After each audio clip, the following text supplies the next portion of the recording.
Hare Krishna. Mantra to Dham YouTube ఛానల్లో భగవద్గీత ముఖ్యమైన శ్లోకాల సిరీస్కి స్వాగతం. మీకు ఒక వింత నిజం చెప్పనా? మనం పుట్టిన రోజే మన క్యాలెండర్లో మన ఎగ్జిట్ డేట్ కూడా ప్రింట్ అయిపోయి ఉంటుంది. వినడానికి కొంచెం భయంగా ఉందా? పరీక్షలు వస్తాయని తెలిసినప్పుడు భయం వేస్తుంది, కానీ పరీక్ష హాల్లోకి వెళ్ళాక రాయక తప్పదు కదా.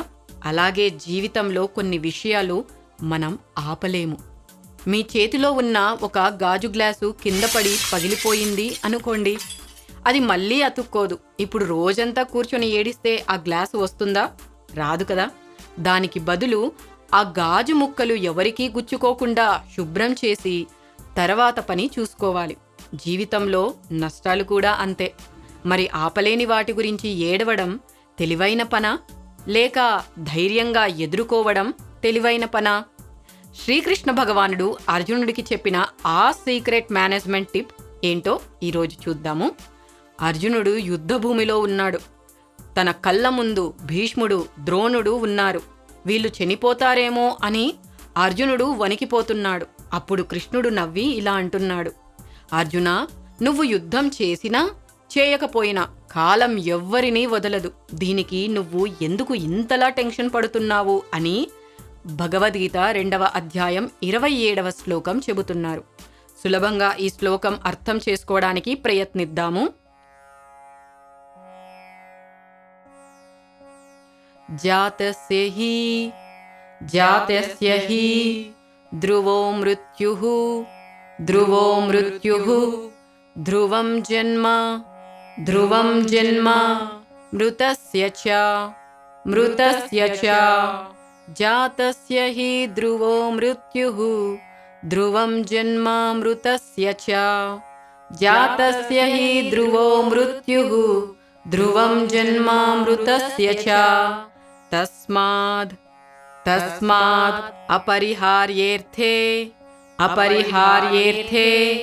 నత్వం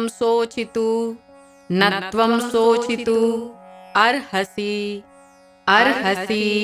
తస్మాద్ పరిహార్యేర్థే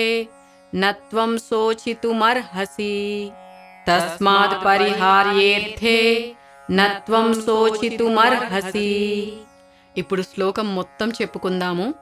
జాతస్య హి ధ్రువో మృత్యుః ధ్రువం జన్మ మృతస్య చ తస్మాద్ పరిహార్యేర్థే నత్వం శోచితుమర్హసి.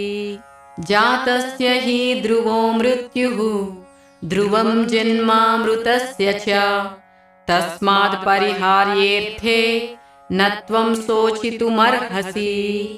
ఇప్పుడు సరళమైన తెలుగులో భావం చూద్దాము.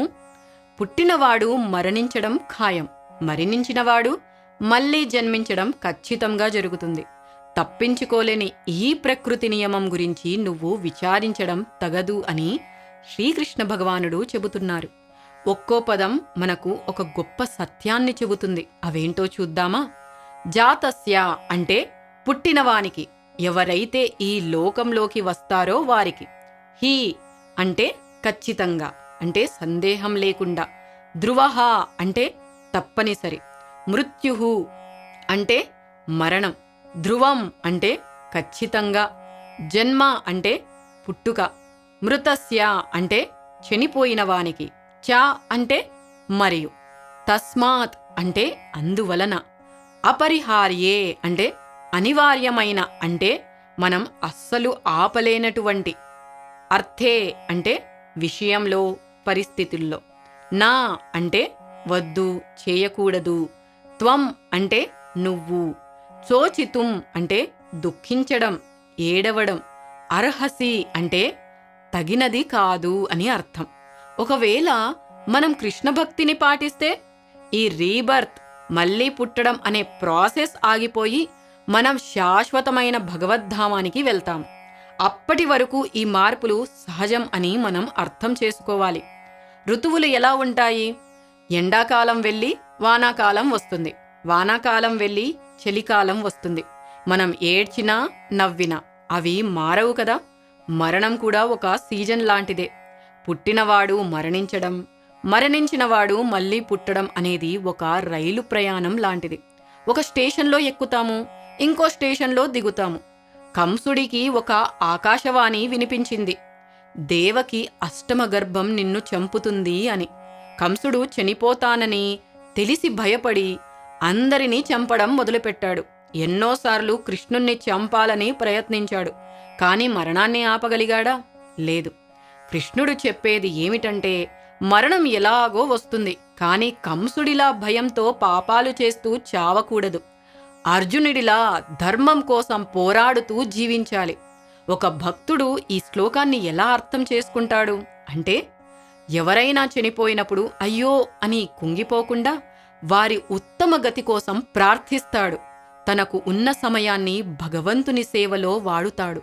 రేపు ఉంటానో లేదో తెలియదు, ఈ రోజే భక్తియుత సేవ చేద్దాం అని అనుకుంటాడు.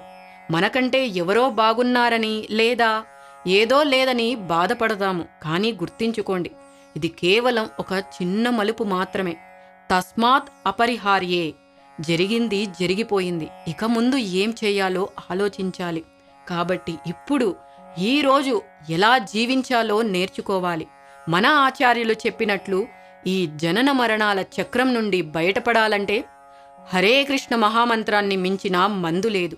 హరే కృష్ణ కృష్ణ కృష్ణ హరే హరే, హరే రామ రామ రామ హరే హరే. వచ్చే వీడియోలో ఇంకో అద్భుతమైన శ్లోకంతో కలుద్దాము. అప్పటి వరకు హరే కృష్ణ.